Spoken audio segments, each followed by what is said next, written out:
Hey guys, today we're looking at 1 Peter chapter 3 verse 18. And it says, "For Christ also suffered for sins once for all time, the just for the unjust, so that he might bring us to God, having been put to death in the flesh, but made alive in the spirit." So the first thing we should notice, this word for bring is the same root word for access in Romans 5:2, and then also in Ephesians 2:18. So it's through his suffering and death on the cross that Jesus literally ushered us into the presence of God. He is our access to the throne. Therefore, since we've been justified through faith, we have peace with God through our Lord Jesus Christ, through whom we have gained access by faith in this grace which we now stand. That's Romans 5:2.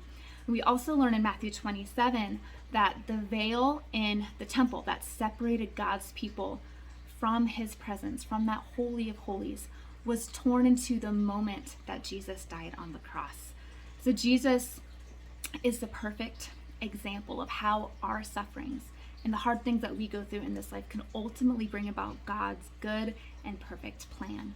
1 Peter 2 verse 1 says, "For you have been called for this purpose, because Christ also suffered for you, leaving you an example that you would follow in his steps." So we have been called to suffer.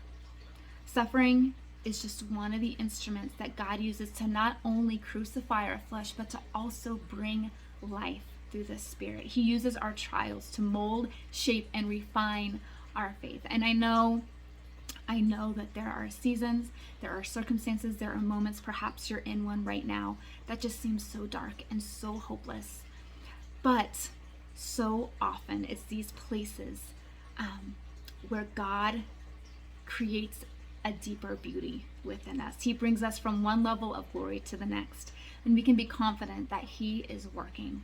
So my encouragement to you today is to trust him. Cast all your anxiety on him and trust him, knowing that he deeply cares for you, and he has a purpose in your trials.